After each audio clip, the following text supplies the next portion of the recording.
My girlfriend said, "I'm going on a girls' trip, no questions." I smiled and said, "Have fun."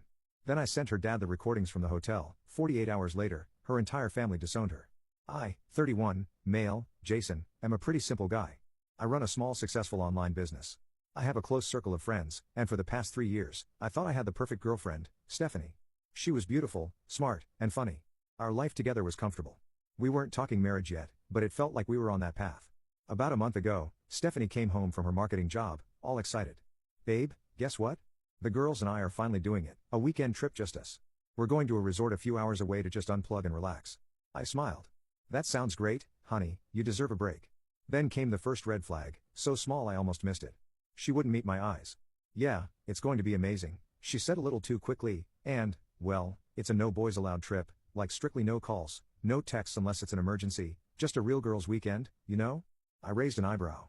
"Okay, a bit dramatic, but sure, I can survive a weekend without you." I meant it as a joke, but she didn't laugh. "I'm serious, Jason," she said, her tone suddenly sharp and defensive. "I'm going on a girls' trip, no questions." The way she said it, it wasn't a request, it was a demand, a boundary being drawn in permanent marker. I'm not a jealous guy. I've never been one to check her phone or question her whereabouts, but this felt different. It felt like a test, or worse, a cover-up. My gut, which had served me well in my business dealings, started screaming. Instead of arguing, I just smiled, a calm, easy smile that didn't reach my eyes. "Okay, Stephanie, have fun." Her shoulders, which had been tensed for a fight, relaxed. She gave me a brilliant, relieved smile. "Thank you for understanding, it's just what I need." The next week was a flurry of her planning. She bought new outfits, a ridiculously expensive bikini from a brand I'd never heard of, and a new suitcase. She was giddy.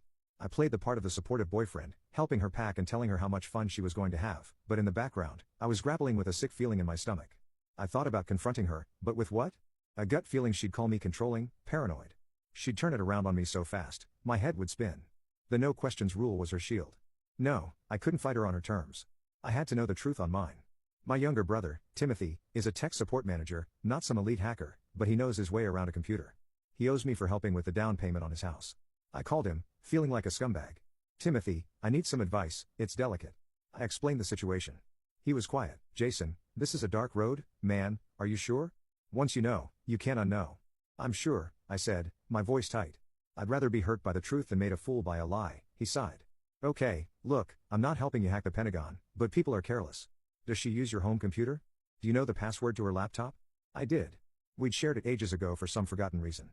"Yeah," I admitted, the word tasting sour. "Then it's simple, but dirty," he said. "There are dozens of keylogger programs out there. Some can do screen captures. You install it, and it uploads the logs and shots to a cloud folder. It's scummy, Jason, and probably legally gray as hell, but if you have physical access and the password, you can do it." I felt a knot of guilt tighten in my stomach, but the memory of her cold, demanding tone pushed it away. The night before she left, while she was in the shower, my hands were shaking so much, I could barely type. I sat down at her laptop, entered her password, and followed the instructions Timothy had sent me for a program marketed for employee monitoring. It took 10 agonizing minutes. Every creak of the floorboards made me jump. When it was done, I closed the laptop and felt like I needed a shower myself. When she left the next morning, she gave me a long kiss. "I'll miss you," she whispered. "I'll miss you too," I said, looking her straight in the eye. "Have fun." I spent the next 24 hours in a state of nervous energy. I checked the secure folder Timothy helped me set up every 30 minutes. At first, it was nothing, logs of her searching for the resort, texting her friends. Then, Saturday afternoon, a new file appeared, a screen recording with audio from her laptop's microphone. My heart hammered against my ribs as I clicked play. The resort room was nice, spacious. Stephanie was there laughing, but she wasn't with her girlfriends. She was with a man. He was tall, good-looking, in that generic gym bro way, and he was her boss, George. I'd met him a couple of times at company parties. He was married. The screen recording showed a video call window open on her laptop. They were talking to another couple, but the audio from her laptop's mic picked up everything in the room. I heard her say his name. I heard him call her my little secret. I heard them talk about me. "Is Jason suspicious at all?" George asked, his hand tracing her back just off camera. "Not a clue," Stephanie said, with a laugh that made my blood run cold. "He's so trusting, it's almost sad. He just smiled and said, 'Have fun.'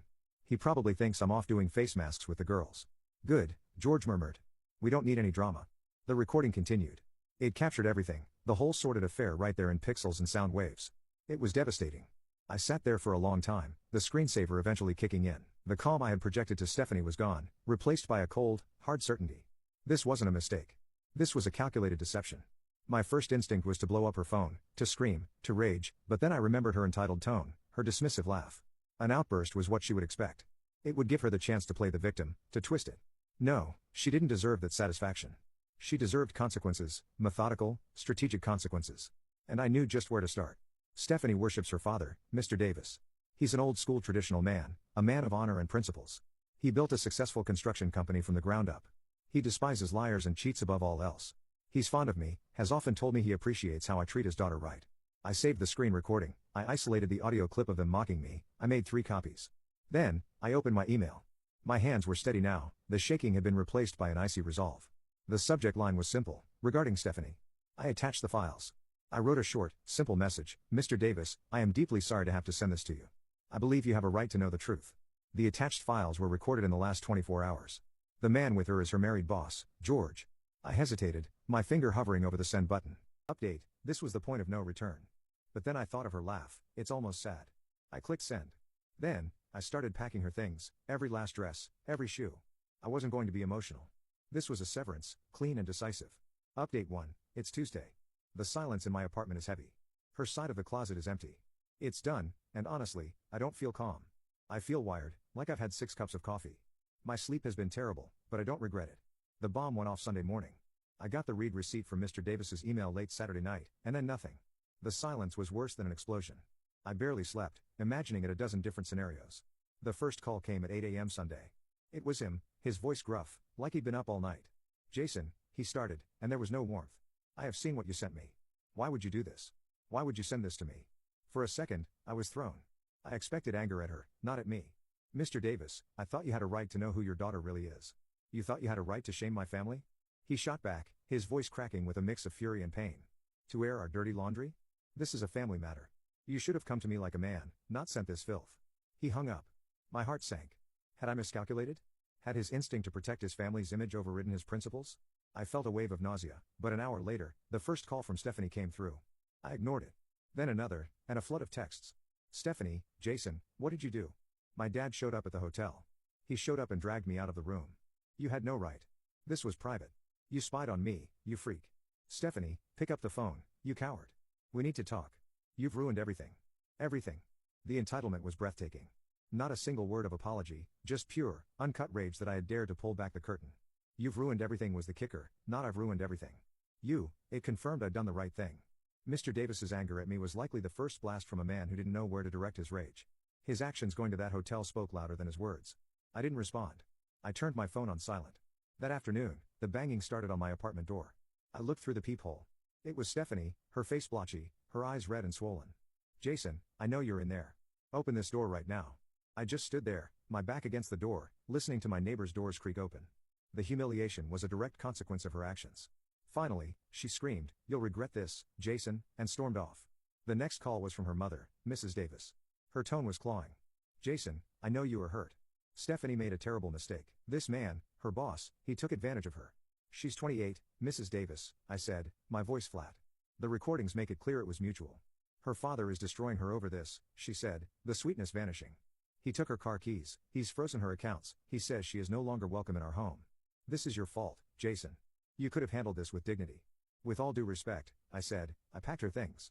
They are by the door. I simply provided information. What Mr. Davis does with it is his choice. Stephanie's consequences stem from her actions, not mine. I hung up before she could reply and blocked the number. I spent the rest of the day arranging for a moving service. It cost me a few $100, but it was worth it to have her stuff gone. As they loaded the last box, I found the shared tablet we used for recipes and watching shows in the kitchen. On a whim, I opened it. She was still logged into her work email, and what I saw made my blood run cold all over again. Update 2, it's been just over a week. The adrenaline has worn off, replaced by a grim exhaustion. Thank you all for the comments. It helps to know I'm not crazy. The attempts to pressure me have gotten more sophisticated. After blocking the family, I received an official-looking letter. It was from a law firm. My stomach dropped. It accused me of illegal surveillance under state wiretapping laws and distribution of private material. It demanded a public apology and a settlement of $20,000 for emotional distress and reputational damage, or they would pursue both civil and criminal charges. My first call was to Timothy. He swore, "Dude, I told you it was legally gray." My second call was to an actual lawyer. Miss Edwards, my business attorney, was blunt. "This isn't a slam dunk for them, but it's not nothing either," she said, after I explained everything, including the keylogger. "The fact that it was her laptop, but in your shared home, creates a legal mess. A prosecutor probably wouldn't touch it, but in a civil suit, they could make your life hell for a while. This is a scare tactic, but it has teeth. They're betting you'll pay to make it go away. There it was, the first real consequence for me. Justice, it turns out, isn't free. I had to pay Miss Edwards a $5,000 retainer just to handle it. That money gone from my savings made this very real. Miss Edwards drafted a response that was a masterpiece of legal maneuvering. She didn't say they had nothing. She acknowledged the complexity of the privacy laws but pivoted to Stephanie's own culpability. She noted that any reputational damage stemmed from her documented infidelity with a married superior and that my actions were those of a distressed partner discovering a breach of trust. The core of her argument was simple. Does your client really want to detail the specifics of her affair, her fraudulent relationship with her boss, and her deception in a public court deposition? Because we will absolutely go through discovery. This will be far more damaging for her than it will be for my client. She sent the letter. We haven't heard back yet, but the $5,000 is still gone. A quiet rage settled in me. They cheated, lied, and were now trying to make me pay for it. Then came the next escalation. It wasn't a hack, it was Crutter. I got security alerts for my business's social media accounts, my email, my web hosting, failed login attempts, dozens of them. The password reset requests flooded my inbox. Timothy checked the logs. The attempts were clumsy, using old passwords, pet names, birthdays. They all came from a public library IP address near where her best friend, Melissa, lives. It was Stephanie, desperate and vindictive. She was trying to get into my accounts to wreak havoc, delete files, post garbage, anything to hurt me. She was trying to attack my livelihood. Final update, that's when I remembered the tablet, the one with her work email still logged in. My plan had initially been to just wipe it and be done, but now, after the legal threat, after the login attempts. No, the rules had changed. I spent an entire night scrolling through her emails. It felt disgusting, but I was past caring, and I found it. A clear pattern. George, her boss, was expensing lavish dinners with clients who were just his college buddies. He'd forward the receipts to Stephanie to file. There were emails where she bragged to a coworker about a client gift she'd received from him, a $1,200 handbag that was clearly on the company dime. It was blatant, documented corporate fraud. My revenge was no longer just about informing her father. It was about ensuring her actions had consequences in every part of her life. She attacked my work, so I would aim at hers. I compiled everything, the emails, the chat logs where she and the coworker joked about George's creative accounting. I found the chief financial officer and the head of HR on the company's official website. I created an anonymous email address. The subject, internal review request, expense reports in the marketing department. I laid out the evidence of fraud, attaching the documented proof. Then, I added the final paragraph. This financial misconduct appears to be linked to an unprofessional relationship between manager George and his subordinate, Stephanie Davis. Their behavior, which included conducting their affair on a company-funded trip, demonstrates a profound lack of judgment that has created a toxic environment and poses a significant liability to your company. I attached the emails, the chats, and the 30-second audio clip of them mocking me. I hit send, my heart pounding, not with guilt, but with a cold, clear sense of purpose. This was a war she had started. I was just finishing it. Final update, hello again. I think this will be my last post on this. The dust is settling, but the landscape is ugly. There's no clean victory here. The email to George's company worked faster than I expected.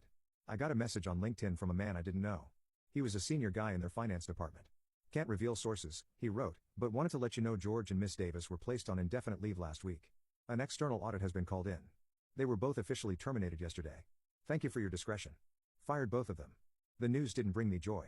It was the grim satisfaction of a building being demolished, necessary, but still destruction. Then there was George's wife, Sharon. I didn't just find her email, I found her public photography page on Facebook. I sent her a message. My name is Jason. I was the partner of a woman having an affair with your husband. I have irrefutable proof. I am not asking for anything, but I believe you have a right to the truth if you want it. She responded an hour later, send it. I did. Her reply was just 2 words, thank you. A few days later, her profile picture changed to one of just her and her kids. The final word came from Laura, Stephanie's sister. She found my work email and sent a message that felt like an epilogue. Laura, Jason, I know you have us all blocked. I don't blame you. Mom is still trying to defend Stephanie. Dad isn't speaking to either of them. He's not just angry, he's broken. He told me it's not the affair, it's the dishonor. The smiling in your face while she plots. That is not my daughter. He's paying the bill from their lawyer just to make it go away, but he's told Stephanie she's on her own. She's a mess, not remorseful, just enraged at you, at Dad, at George, at her company. She believes she's the victim in all of this. Melissa kicked her out. I think the failed attempt to get into your accounts was the last straw for her. I just wanted you to know you didn't destroy our family. You just held up a mirror to it. So, where does that leave me? Not at peace, not yet. I won, I guess. I defended myself, I delivered consequences, but it cost me $5,000 in legal fees I'll never get back. It cost me my faith and my own judgment. For weeks, I felt like I was looking over my shoulder, half expecting some new form of retaliation. The anger is gone, the hurt has faded to a scar. I don't hate Stephanie, I feel nothing for her at all. She's a stranger who happens to star in some of my worst memories. Her entitlement was a cancer, and I had to perform radical surgery to get it out of my life. But surgery leaves damage, it's not a clean fix. I'm moving on, but I'm not the same simple guy I was. I'm more cautious, more cynical. I had to become cold and methodical to survive this, and I worry a part of that coldness will stick around. Trusting someone so completely again feels distant, impossible. Maybe I'm sitting here in my quiet apartment, it's my space, and I'm grateful for that, but there's no triumphant feeling. There's no riding off into the sunset. There is only the quiet, the bill from my lawyer on the counter, and the slow, difficult work of rebuilding on the ground where everything used to be. It's not a happy ending, but it's an ending, and for now, that's enough.